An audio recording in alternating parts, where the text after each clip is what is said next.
good speed and agility drill that you can do at home that doesn't cost next to nothing is to do jump roping. Let me see that jump rope. As you can see here, this is a simple jump rope. This thing costs like $5 online and it does the job. You wear them out, you buy one every year. No big deal. Okay? So what we're going to do is we're going to show you a little bit of rope jumping. They're going to do 1- and 2-legged jumps with the weight vests on and the weight vests off. We talked earlier in some other filming about these weight vests. They're from X-Vest. They're very good vests. They cost anywhere between $125 if you get a really good deal to maybe $2 1/4 online. Take a look, shop around. These were 45-pound vests when we ordered them.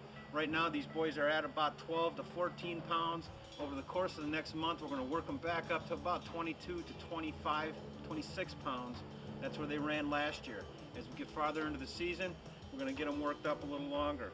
The beautiful thing about these weight vests compared to other weight vests is they strap tightly onto the boys and the Velcro holds them in tight, and they're metal weights that are inside. Okay. The other thing is, you take a look, see how they're strapped here? These strapped tight around the boys. Excellent investment. You buy them now when these two boys are in 7th and 8th grade. We bought them last year for them. They should last them all the way through high school. So with that, let's get started with another drill that you can do. It's called rope jumping. Right now, Danny's going to do this about 100 times. His legs get pretty sore. Needs to stop, we let him stop. The whole idea is to work those muscles. What we're trying to do with the weight vest on is create a memory inside his muscles of him carrying that much weight. And then we take the weight vest off and allow him to do it again. Now Danny's done about 100 with one leg and the weight vest on, and now he's doing it without. As you can see, he's got a little more spring in his step.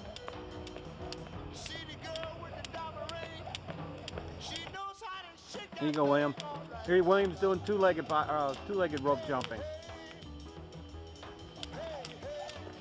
You see he's been at it for a while and he's got a little practice, so he kind of hums right along.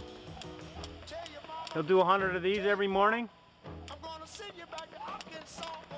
before he goes to school. Their little workout takes about 20 minutes.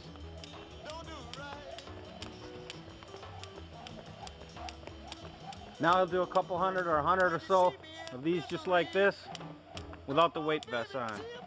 Much easier for him to accomplish. Again, we're working that explosion in those leg muscles. We want that big explosion coming off the line. Whether you're a linebacker, offensive lineman, it doesn't matter. Doesn't matter what position you play. We got to get the explosion out of your legs.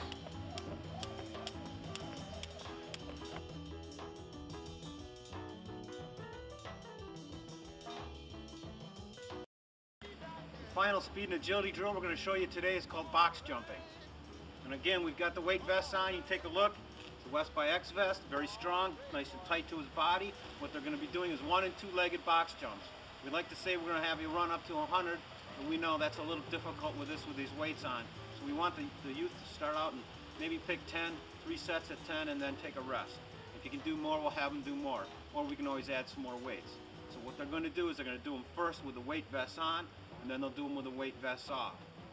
I'm William. I'm Danny Spider. I'm here to make sure he doesn't fall doing his box jump.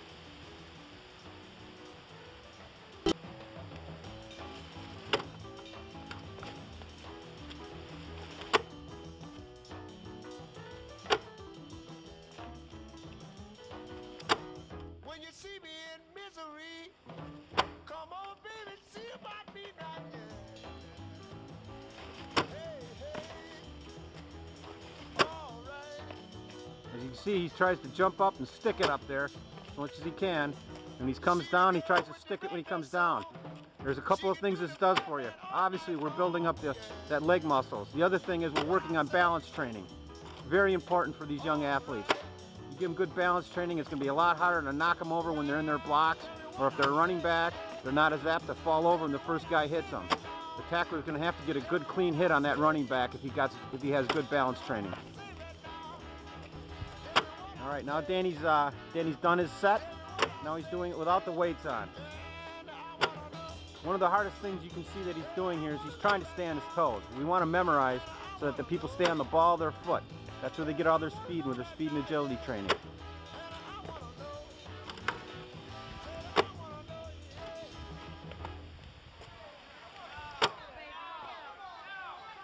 Ultimately, with practice, the athlete will get trained so that he could stay on the ball of his feet as he's doing these.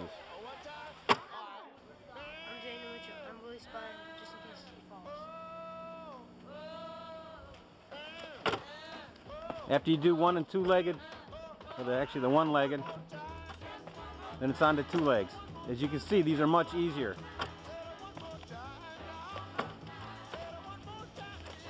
With great effort, William's keeping those heels from touching. It's one of the most difficult things for the athlete to do. But we want to stay on the balls of our feet. William will do 3 sets of 10, and then he'll take the vest off.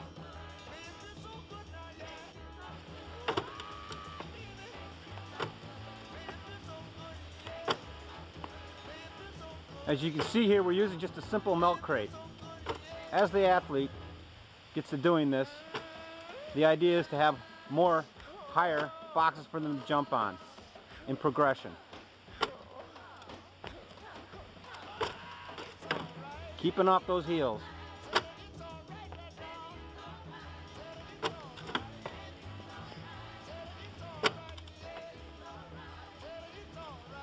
As you can see, the more tired they get, they start to wobble around a little.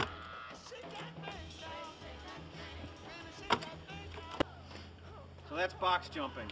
One quick thing before we finish up. As you notice, this box sits off the ground about 11 to 12 inches. As the athlete's just getting started, a lot of times we say just look around for a step. A step's about 6 to 8 inches off the ground, and they can do it with that. Especially if they don't have a spotter. You can have them jump up and down the steps with their weights on, their weights off, and that will give us the same effect. However, as the athlete progresses, they're going to want to have a spotter because they'll want to be doing a little bit higher box jumps. Ultimately, you want to get them so they're doing box jumps about this high. Thanks a lot.